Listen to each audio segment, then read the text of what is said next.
Okay, this is the second video for the day, and don't worry, I'm not going to try and be one of those people that puts up non-stop videos over and over again. I'm only doing 2 a day because there's 2 30th anniversaries that I want to celebrate. Oh boy. Next, Mighty Morphin Power Rangers, the movie, the 30th anniversary. Oh man, when that show premiered, I really wasn't all that jazzed up about it, but I decided to give it a watch, and I watched it the day that it premiered. I actually got blown away by that. My brother, on the other hand, thought it was crap, but he was a lot older than me, so yeah, he didn't like it, but I certainly did, and after that, I got addicted to that show. I didn't go around buying all the merchandise and all that stuff and all that crap. I just watched the show. That's all I would do. I did rent the Super Nintendo game, which I've already admitted in one of my videos. It was just new. It was fun. They were fighting, and they were actually killing these things. They were doing all this stuff that, well, if you go back and watch a lot of 90s and 80s action cartoons, you're going to notice that the action sequences in those are really slow, and they mainly just throw them, and that's really about it. Power Rangers didn't do that. There was throwing, but they did fight, kick, slash, do that, blow them up, for crying out loud. That probably would tell all those people who made all those 80s and 90s cartoons why they had a tough time competing with them, because their action was better. Now, when it comes to that issue with the Japanese show, the Super Sentai series, I didn't know that until sometime during the early or mid 2000s. I'm not kidding around. I didn't hear any of that going on. So, yeah, I didn't really know they were using stock footage from another show until then. Until then, I was just under the impression this was made for the show, and I just kept watching and watching. I loved it.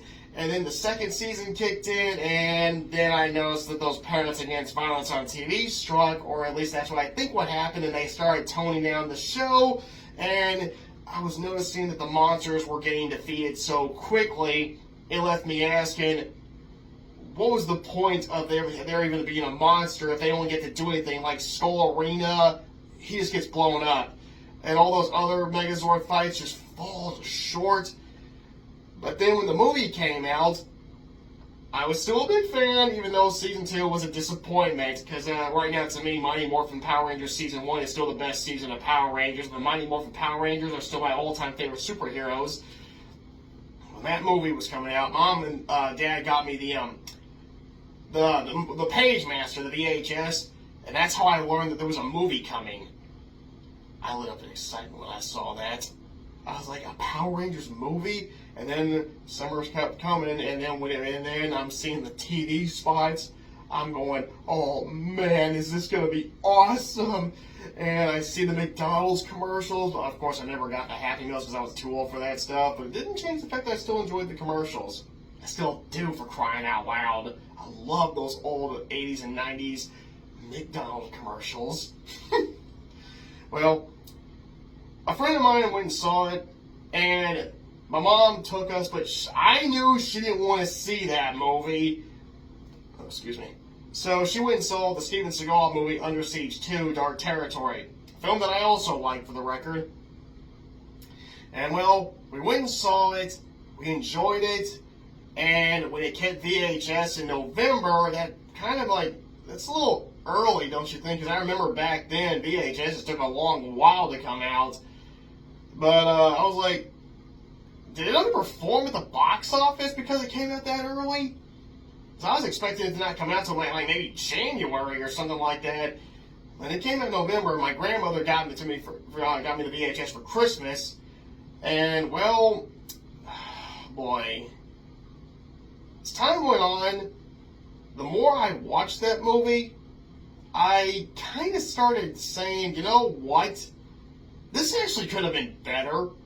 Because I was watching the makings of it for its 30th anniversary, and I saw the actor that played Skull, and he pointed out that they originally were going to go with, well, they were considering going dark like Batman or still kid-friendly. I really wish they went dark. That actually would have been much more fun because, okay, I'm going to say it. It's too soft to be a superhero movie.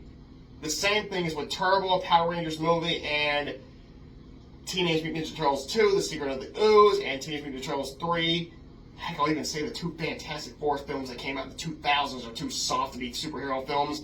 Ninja Turtles, the 1990 film, that's tough enough to be a superhero movie. I really wish the movie was as tough as that film. I would have loved to have seen it be a little bit more darker, a little bit more action-packed, taking it a little bit more seriously. But in the end, that ain't what happened. Now, when it comes to that issue with the Star Wars original series being released and being touched up, I always thought, what if they did that with Power Rangers, the movie? I would have probably done, well, I would have updated the CGI for sure, especially with the Zords and those Ivan's robots. I also would have made some other changes. One, for the fight against the Uzman when they haven't morphed, I would get rid of all those cheaty sound effects, just replace them with tough, hard-hitting sound effects. When it comes to the fight against the Uzman after they morph, I would probably reshoot that entire thing, but just keep the voices, and this time make it tough, heavier. How do you even have the Rangers using their weapons, for crying out? Look at those blasters right here, and they never even use them. They use Saba on how they use them. I like that, the sequence right there, so I would keep that for the finale. But, yeah, I would be having them a little bit more tougher, and I would definitely get rid of all the kid stuff, like the double whammy. I never liked that scene. And yes, that you guys are making me sick with that, and yeah, that probably would go as well. I probably would only keep Aisha getting kicked and flying backwards, but Billy getting thrown out and twirling around, probably would have done that a little bit differently and made it a little bit more tougher. And Tommy doing the sideways bicycle kick, okay, I would have not done that. Yes, I know it's Power Rangers, but I still would have tried to make this one a little bit more realistic in certain areas. But I would have kept the corkscrew kick. Yes, I would have kept that. Okay, that is a good scene. And then, but when it comes to the part with the Zords versus Ivan's robots, I would have probably kept it CGI, and I would have just made it a little bit more tougher, more battle intense. But when it comes to the fight against Ivan and the Ninja Megazord, I would have just had guys in costumes. Excuse me. And I would have just had them rock the house with a sword fight. An awesome, good, satisfying sword fight. I would have had them even trading blows from time to time, and it would have ended when Ivan destroys it. And then he hits him and throws him. And whenever it comes to the final showdown, I always hated that knee to the groin. I would have definitely not have done that. I even frowned the first time I saw it. I'm like, seriously? That wasn't funny. Now, what would happen, I would just go where they actually land on the comet and they have their big, awesome, action-packed showdown with them fighting, exchanging blows, and then it ends with them both charging at each other. And since the Ninja Megazord, the third season's finisher was that charge where it just rams into them and they blow up, I just had to go by the rule that the Ninja Megazord charged enough Ivan, but the Ninja Megazord proves to be more powerful, and it hits him, and he goes flying off in the distance and blows up. And there's no point in getting rid of the comet, okay? And no, the comet would not be the fireball that it is, because I know comets really are not that. I mean, I've seen Deep Impact, for crying out loud, and that movie sucks. But still, it's more realistic about comets. Okay, those are the changes that I would do for like a re-release, but I'm pretty sure it's never going to happen. And also, I would have gotten rid of Ivan Ooze's bendy straw in that cup. Yeah, please edit that out. But when it comes to Ivan Ooze, I'm going to say I don't care what Watch Mojo says. He is the best Power Ranger villain. And they actually put him on the top 10 worst villains of all time. And I'm like, they're like criticizing his plan is to kidnap all the parents and use them to build these two machines. And it worked! Yeah, this is one of those silly plans that works perfectly. And we've seen all these brilliant criminal masterminds in movies and TV shows have these brilliant, well thought out plans that just blow up in the villains' faces. And in a way that makes you say, well, that was pointless. Yeah, and it ends up making that whole thing a total waste of time. Ivan's plan worked. It's silly, but it worked. And his puns are good. The Brady Bunch reunion.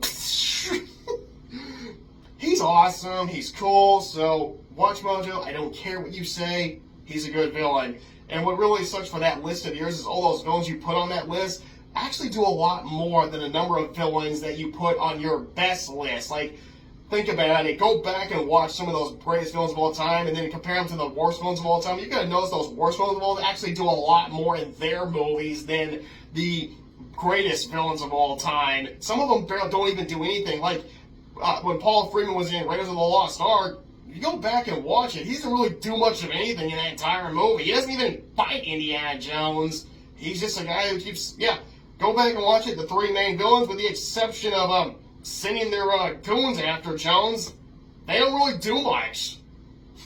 Still a great movie. I do like it more than Mighty Morphin Power Rangers movie, I will still say. But yes, Paul Freeman does a lot more as Ivan Ooze than he does as Belloc. I almost forgot his name for a second. Ow.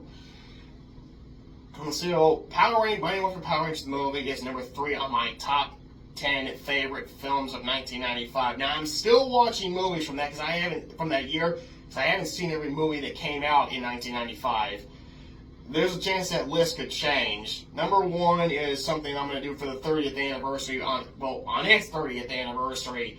But until then, I'm just going to have to wait patiently for that day to come, which is only in November. So I guess you have an idea what my favorite film of 1995 is if you actually did watch this video. I'll give you a hint. Alrighty then. Well, if you did enjoy my ideas, thank you. If you didn't, well, there's nothing I can do about it except accept it and move on with my life. Thanks for watching.